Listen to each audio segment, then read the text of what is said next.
Hello，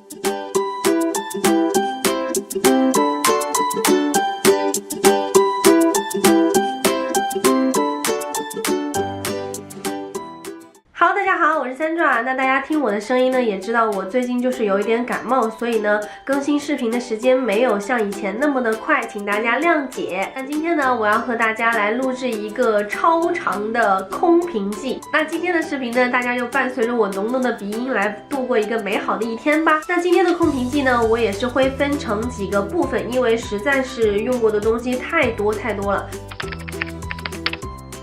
好，首先呢，这个箱子里面呢，就是我这近大半年来所有用过的护肤品的种类。那第一个呢，就是这个 Simple 的卸妆水。这个 Simple 的卸妆水，我觉得是很好用的，而且我会一直不断的回购它，因为我觉得这个 Simple 的卸妆水和那个贝德玛的卸妆水是可以并驾齐驱的，并且这个 Simple 的卸妆水呢，它比贝德玛的卸妆水的价格要更加的便宜一点。在我看来，是一个非常经济实惠，而且温和不刺激，适合敏感肌的一款卸妆水。然后再来呢，就是这个丝芙兰的眼唇卸妆液。那这款眼唇卸妆液呢，我暂时是不会回购它，因为我觉得它在进入我的眼睛的时候，还是会有一点点刺激，我不太喜欢这种样子感觉。再来呢，就是这个理肤泉的卸妆水。这个卸妆水呢，也是非常的适合敏感肌肤的卸妆水。那这款卸妆水呢，我暂时也是不会回购它，因为我觉得它的性价比没有特别的高吧。因为它只有200毫升，然后它的价格呢，我觉得也不是特别的便宜吧。所以我心中的性价比之王还是刚刚跟大家说的那个 Simple 的卸妆水。然后呢，就是这个雅漾的喷雾。这个喷雾呢，已经是我万年回购的款了，就是我在我曾经的空瓶记已经说过很多次了。这个喷雾我觉得非常的舒服。我平常使用它呢，一般都是在我敷完所有的面膜之后，我会把就是脸上残留的面膜的精华全部用这个喷雾给擦拭掉。它给我的感觉呢，真的是那种可以让你的皮肤迅速镇定，而且让你的脸部得到舒缓的那种感觉。它唯一的缺点就是在喷到可能到后期的时候，它的喷雾就不会像刚刚开始的那么的密集，它就会有点断续的，所以每次都会留下一点点。大家听到这个声音没？但是还是依然阻挡不了我对它的爱。这个我已经就是回购了不知道有多少次了。好，然后呢，就是这个 Daiso 的粉扑洗剂。那这个 Daiso 的专用粉扑洗剂呢，我觉得也是非常好用的，而且也是我就是常年会回购的。首先是它的价格便宜，然后其次它的确是也可以把你的粉扑啊、美妆蛋啊洗得比较干净。好，然后呢，就是2瓶La Mer的精粹水。这个精粹水也不用我多说了，真的是我一辈子的万年回购款，因为我是那种敏感肌嘛。然后这个精粹水的那种质地呢，是那种水加一点点精华的有一点粘稠的感觉。我很喜欢这种样子的质地，因为我的皮肤是沙漠干皮，比如说换季的时候，或者是我的脸部感觉到不舒服的时候，或者我觉得我的脸很干燥的时候，我都会去用它。而且我觉得这个La Mer的精粹水真的是它这个品牌里面当中性价比最高的东西了。然后呢，就是这个欧缇丽的大葡萄喷雾。这个也是不用我多说了，就是也是一款非常好的喷雾型补水型的产品。但是呢，相比那个雅漾的喷雾而言，其实我更喜欢雅漾一点，因为这个大葡萄喷雾喷出来的时候会有葡萄的感觉嘛。但是我就不知道是我自己太长时间没有使用它了，就是我隔了一段时间再用它的时候，我就会觉得它的味道有点怪的，就是有那种酸的，像葡萄变质的那种感觉。所以在我看来，就是内心还是有一点点恐惧继续使用它的。像雅漾呢，就不会带给我这种忐忑的心情。所以这个大葡萄喷雾，如果大家要买的话，我建议就是大家买的时候就迅速的把它用掉，不要把它的时间放得太长。不过它的喷出来的水雾的那个绵密程度也是我很喜欢的，只不过是后期我就是肯定有点倦怠，就没有再继续使用它。好，然后呢，就是这个雅诗兰黛的红石榴洗面奶。这个洗面奶也不用我多说了，就是我老公的万年最爱，因为他觉得这一款就是洗出来的泡沫非常的绵密，而且洗完之后脸也不会假滑，也不会就是很干，所以他就是一直非常钟情于让我帮他买这一款洗面奶。好，再来呢就是这个娇韵诗的双萃精华。那这个双萃精华呢，我觉得是很好用的，而且我之后也会继续回购它，因为我觉得它真的是属于那种油类里面最轻薄，但是精华里面最保湿的一款就是很神奇的存在吧。而且它有一个非常人性化的设计，是它会分成就是不同大小的容量，你可以每次根据你的肤质啊，根据你的皮肤状况来按压你到底需要的量。像我沙漠干皮的话，我每次都会挤到最大的那个磅，然后挤1磅或者甚至是2磅。我非常喜欢它的原因呢，首先是因为它的气味是我自己很喜欢的，其次呢是它上脸的吸收程度，我觉得是相比一些油类而言吸收速度比较快的那种。然后呢就是这个贝德玛的卸妆水，这个卸妆水也是不用我多说的，也是同样是我会把它和 Simple 的卸妆水交换的这样子来不停的回购的。这个也是非常非常适合敏感肌，然后每次呢我都是会把它用作2次清洁。所有的卸妆水我全部都是把它们当做一个2次清洁的作用，或者是当我当天没有化妆，只是涂了一个简单的防晒或者隔离的时候，我也会用它来卸妆。因为我觉得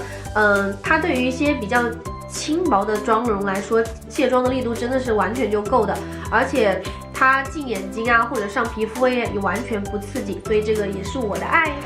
好，再来呢就是这个倩碧的紫胖子卸妆膏，这款呢也是我的最爱，因为我觉得它真的是卸妆膏里面最好用的，没有之一。为什么呢？因为这款卸妆膏首先它的乳化速度非常的快，其次呢这个卸妆膏是真的我使用之后也不会说出现闷痘啊，然后长闭口啊长粉刺的情况的卸妆膏。最重要的是它的卸妆力度真的也是非常足够的，而且它这么大一罐125毫升，真的用很久时间，所以真的是性价比极高的一款卸妆膏。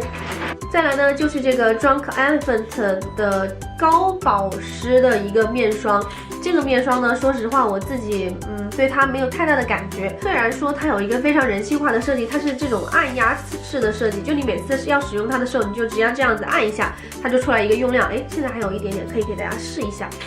那它的这个面霜的质地呢是那种有点偏膏状的，所以当你涂到你的脸上的时候，你是会觉得有一点点厚重的感觉的。那我自己是对那个面霜膏体厚重没有就是任何排斥感的嘛，但是呢这一款我真的觉得它好像也仅只是有膏体厚重这个特点而已，它后续我也没有觉得它说可以给你的皮肤增加多少的水分，它可能就只是帮你形成一个保护膜，然后阻挡外界的侵袭什么之类的吧。但是我真的就是也是对它没什么感觉，所以暂时不会回购。好，那再来呢就是这个 First Aid Beauty 的急救面霜，这款面霜也是我真的万年回购的一款面霜。我觉得这个东西真的是可以媲美La Mer的神奇面霜的一个平价替代品吧。我真的不夸张的跟大家说，就是每次只要我的皮肤出现状况或者是非常极度干燥的时候，我晚上只要厚涂一层，就是把它当成睡眠面膜一样全涂在自己的脸上，然后隔天早上起来我就会觉得自己的皮肤真的是变得水当当的，而且是它会形成一种感觉油膜一样覆盖到你的脸上，然后让你的脸觉得特别的安心，特别的安全。总之就是一款真的非常适合敏感肌，然后非常适合干皮妹子使用的一款面霜。但是这款面霜呢唯一有一个缺点，就是你在上脸的时候你会觉得有一点点火辣辣的刺痛感，我觉得这种刺痛感就是因为你的皮肤太过于干燥而引起的状况。所以呢，如果大家真的有点就是无法忍受这个感觉的话，我个人是建议你最好是避开眼睛周围，因为眼睛是比较敏感的地方嘛。对，就是这样。反正是一款我会一直回购的面霜。好，那再来呢就是这个 Origins 的橘子面霜。这款橘子面霜呢，我觉得对我来说它的保湿力度真的是不太够的。它除了它的味道是非常令人神情愉悦的橘子味道之外，其他的都不是我自己喜欢的，所以呢暂时我就不会回购它。好，然后呢就是我用完的这两个 The Ordinary 的面霜。那这两款面霜呢，我觉得也是算那种就是平价护肤产品里面好用的产品吧。我觉得它的使用感觉给那个对我来说，我每次都会在晚上的时候使用它嘛，因为它实在是太便宜了，所以我每次就是挤再多我都不会有肉痛的感觉。我也是每次在非常干燥的时候，晚上厚涂一层它，然后隔天也是觉得自己的皮肤状况也挺好的，所以呢，这个东西就是可能在我之后，比如说看到它的时候我会购买，但是也不会去刻意的去购买它。然后呢，这个就是我用完的一个奥尔滨肌理液的一个内胆，因为我还有另外一个新的正在就是使用嘛。那这个奥尔滨的肌理液呢，我觉得是挺好用的。我觉得日系的产品真的就是在你每次使用完它之后呢，你都会觉得自己的脸变得就是软软糯糯的，然后那种水水当当的感觉，这个是让我觉得非常神奇的一个地方。然后再加上奥尔滨的这款肌理液呢，它是可以更换滤芯的嘛，所以我觉得还是可以就是重复使用的，这一点还是挺好的。那再来呢，就是这个小小的La Mer的一个面部护理油，这个面部护理油呢，我觉得也是很好用的，只不过呢，是我一直非常碍于它的单价，我没有去购买它的正装，非常适合在换季的时候，你的皮肤会出状况的时候，你去使用的一款面部精油。虽然说它的面部精油的那个油感有一点点重，真的是有舒缓你的皮肤敏感状况的这个奇效。我觉得我未来的有朝一日真的会下定决心去购买它的正装。那再来呢，就是这个Tatcha的面部喷雾。Tatcha这个品牌呢，就是我之前有买过他们的一些小套装嘛。Tatcha这个品牌的东西呢，在我自己身上，我对它是没有任何感觉的。我觉得他们家唯一一点可能比较吸引别人的，就是他们家的所有产品的包装的颜值，真的就是一级棒。但是不能光看一个颜值去买一些不是那么物超所值的东西，对吧？就是如果你跟我一样是敏感沙漠干皮的话，你买这个对你来说真的是完全没有任何的用，简直就是浪费钱，好吗？所以大家就听我一句，不要盲目的去购买一些颜值高的东西，到时候你后悔都来不及。好，然后呢，就是这个 Elixir 的金管防晒，这个防晒呢，我觉得是挺好用的。我觉得这个金管呢，它比较适合于真的你的皮肤是属于比较干的妹子们。如果你的皮肤是属于那种混油皮的话，你用这个你可能就会觉得它的质地稍微有一点点厚重。那这款呢，我基本上都会是在秋冬的时候使用它。如果是在春夏的时候使用它的话，你就可能会觉得它的确是有一点点油。好，再来呢，就是这个 Balina Co 的一个 CC 霜。这个 CC 霜我觉得是好用的，我每次呢都会把这个 CC 霜拿来涂脖子，因为就是大家在化妆的时候，你不能只顾着自己的脸嘛，你的脸和你的脖子得是一个颜色。它的质地呢，我觉得是属于那种比较水润的质地，它就是一款既保湿又不黏腻的 CC 霜。好，然后呢就是这个 Lucas 的木瓜膏，那这个木瓜膏呢也不用我多说了，也是我的万年回购款，它真的就是一个万能膏，尤其是你在每天晚上睡前的时候，你把它当做一个唇膜的使用，真的你第二天的嘴巴绝对不会出现什么有干纹呀、有唇纹呀，然后就是有起皮的情况，这个就真的是谁用谁知道了。好，那再来第二项空瓶机呢，就是从头到脚可以用到的一些身体类的产品。那第一个呢，就是一个非常司空见惯的沐浴露。其实我个人对沐浴露真的没有太高的要求，就是它只要香味是我自己喜欢的，然后其次呢，它可以搓出很多的泡沫，然后再来洗完之后你的身上不会觉得干，我就觉得它是一个我可以接受的沐浴露。所以呢，沐浴露这个方面我真的没有什么太可以跟大家推荐的，就给大家看一下我用的一些。那这款沐浴露呢，是在我们墨尔本这边超市里面都可以见到的沐浴露，而且这一款呢经常打折，这么大一罐1升装就也很便宜，所以我有的时候看到它也会去买它。那再来呢，就是这个多芬的沐浴露，这个多芬的沐浴露也是在我们这边经常会打折，所以沐浴露这种东西是一个消耗品嘛，所以你不需要在消耗品上面花太多的钱吧，我个人是这样认为的，就是我们要做一个勤俭持家的人，对吧？你就去买一些你自己喜欢的沐浴露就好啦。再来的这3个呢，就是 Bath and Body Works 的洗手液，我非常喜欢他们家的洗手液。我基本上是属于他们家洗手液的死忠粉了吧，就是他们家洗手液的每一个的味道都特别的好闻。就是下厨房里面你切菜，就是切了大蒜呀，切了这种气味比较重的东西，你用他们家的洗手液洗完之后，你的手上只会残留他们家洗手液的味道，其他的味道什么都没有。而且他们家的洗手液洗完之后，它还能让你的手上留香维持一段时间，所以这真的是一个非常好的洗手液，推荐给大家。好，然后呢，就是我们澳洲这边的那个防蚊喷雾，就是什么爸爸去哪儿啊，那个什么各种被别人代购各种推荐的一个防蚊喷雾吧。这个防蚊喷雾我觉得它真的还是有一点点用的，尤其是你在户外的时候，你只要把它喷在身上，它真的就是可以瞬间让那些什么苍蝇啊、蚊子啊暂时的远离你，但是肯定不是说它可以一直远离你的，只不过是在你刚刚喷完它之后，我觉得它至少可以维持1到2个小时的时间，是可以让那些就是各种害虫远离你的。我是一个非常容易招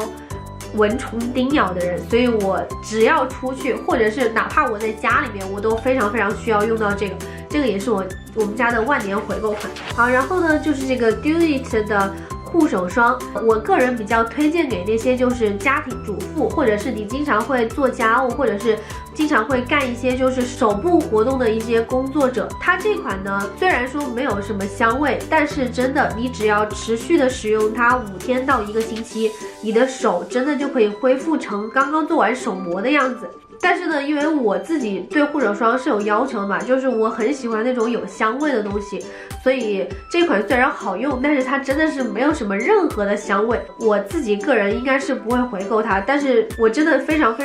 诚挚的推荐给大家，如果你们非常想要改善自己的手部的那个粗糙程度的话，你们用这个绝对不会后悔，而且这个也很便宜。好，再来呢就是这个韩国的润膏洗护2合1的一个洗发产品，我觉得这个是好用的。它是这个味道吧，就是夹杂了一点点就是中成药的味道，但是又夹杂了一点点花香的味道，就一个很难形容的味道吧。因为它是洗护2合1的嘛，又可以清洁你头发的同时呢，又可以让你的头发变得就是比较柔顺。但是我自己用洗发水的习惯呢，是不喜欢用同一种洗发水用很久时间，所以基本上每次在用完一个洗发水的时候，我就会更换另外一个。不过这个是好用的。然后再来呢，这个是 Bath and Body Works 的沐浴乳，他们家真的是所有的，比如说护手霜啊、洗手液啊、沐浴乳啊、身体乳啊的味道就真的是特别好闻。我非常喜欢他们家的这个品牌，就是我只要看到他们家打折，我就会疯狂订购一些各种我想要的东西。好，那再来的这3个呢，同样是 Bath and Body Works 的身体乳，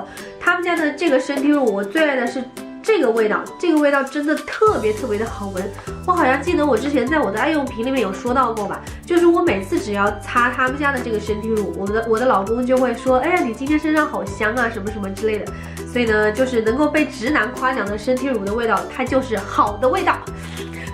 这就是我为什么会一直回购他们家身体乳的原因。而且他们家身体乳呢，你涂到身上你也不会觉得油油的，然后就是一直抹不干净的感觉。它大概就是在你涂到身上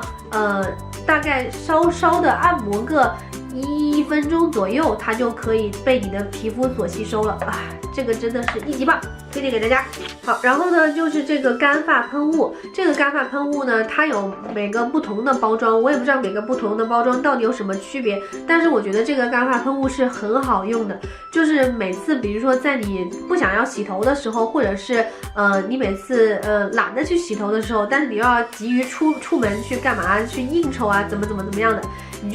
就把这个喷到自己的头发上，它喷出来呢是那种白色的就是气体，所以你喷完之后呢，你就得把自己的头发不停的这样揉搓它，让它充分的和你的头发相融合，它就会慢慢的让你的头发变得很蓬松。而且呢，它是自带香味的嘛，所以它也可以就是大概50%的掩盖你那个没有洗头的油头皮臭的那个味道，所以这个是好用的。而我家里面现在还有好几罐就囤货，真的很好用。那再来呢，这个也是 Bath and Body Works 的洗手液，这个呢就是好用，我也不多说了啊。然后呢就是这个 Toni and Guy 的洗发水，我觉得我比较喜欢它的一点是它的香味真的是挺好闻的，虽然我现在鼻子堵住了，但是我还是能够依旧闻到它的阵清香。然后我买的这款呢是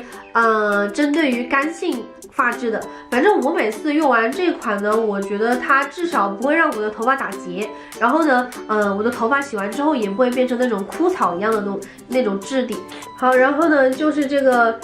叫做这个大家认准商标的这个品牌的洗发水。那这款洗发水呢，我自己最喜欢它的那个版本是那个何首乌的，因为何首乌是可以防止脱发的嘛。我真的是不知道是用了哪款洗发水开始吧，我最近掉头发的情况真的就是变得非常的少。因为每次我老公在家里面吸地的时候嘛，我原来就是我老公每次吸地，每次就抱怨我说什么到处都是我的头发，遍布世界各地，遍布全家各个角落。但是呢，自从不知道从什么时候开始，反正至少。前几天我们家刚刚做清洁的时候呢，我老公就说，好像觉得你的头发最近掉的很少。我也不知道我到底是用了哪瓶洗发水，我现在还没有找到原因。如果找到那个可以抑制我掉发的神奇的洗发水，我就马上告诉给大家。但是这个品牌的洗发水真的也是特别特别好用的。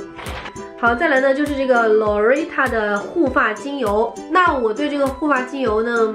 其实没有太大的感觉，因为我自己最爱的护发精油呢，还是那个摩洛哥的护发精油。好，然后呢就是2个欧舒丹的护手霜。欧舒丹他们家的护手霜呢，我觉得还可以吧，但是我自己最喜欢的护手霜的品牌还是瑰柏萃那个品牌，这个就是我最爱的瑰柏萃的护手霜啦。他们家的护手霜的每一个味道我都有试过，就是每个都很好闻。然后他们家的护手霜每次涂到手上之后，我觉得吸收是最快的。然后这个呢，就是我当时在韩国的时候买的那个 Tony Moly 的护手霜。我当时买它的原因是因为我觉得它是那个宠物小精灵系列的，反正就觉得它很可爱。用了之后，其实我觉得也挺好用的，味道也是挺好闻的，是那种水果的味道。好，再来呢就是这个 Bath and Body Works 的免洗型的洗手液。像一般的洗手液呢，就是你洗完手之后，它就是浓浓的酒精的味道嘛。这个就是不仅可以在杀菌消毒的基础之上，而且它还能给你的双手带来一种就是香气扑鼻的愉悦感。所以呢，我觉得这个就是我自己也很喜欢的，而且它这个里面是带有那种金粉的，所以在你擦完手之后，你的手上还有那种 bling bling 的金粉的感觉。好，然后呢就是这个 Dusk 的那个房间喷雾。这个房间喷雾呢，我一般都是用来在拖地的时候直接就是喷到那个拖地的水里面，这样你拖完之后，你的整个家里面就是这个的味道。我觉得这个也是挺不错的一个家居必备的东西吧。尤其是如果大家是跟我一样喜欢家里面各种香香的感觉的话，我觉得你们是可以去买这个的。这个是我已经用完的一瓶，我现在还有另外一瓶就是橙子的味道的在家里面。好，然后呢就是这个薇婷的脱毛膏。这个脱毛膏呢是适合敏感肌的，也没有说什么好用和不好用之分吧，就是至少它在我的皮肤上面是没有出现任何排斥的反应的，所以也是我一直会回购的一款。好，那再来呢就是平时基本上会用到的一些化妆棉。首先呢就是这个尤妮佳的1/2省水化妆棉，这个也是不用我多说了，是我一直都会回购的，因为我觉得它真的在省水的这个技术上做的特别的好，而且它的那个化妆棉的质地呢也是那种不会起屑，然后不会破掉的那种质地，我觉得用来涂爽肤水真的是1级棒，所以我一直会回购的。然后呢就是这个 Denso 的化妆棉。 Denso 化妆棉每次都是就是2个一起卖的嘛，就是特别的便宜，而且 Denso 的化妆棉真的也是非常好用。我基本上用他们家的化妆棉呢就是用来卸妆，具备了所有我对化妆棉的要求，所以我一直会回购它。第2个关于全身上下的身体护理类我也说完了，好，赶紧说第3个种类。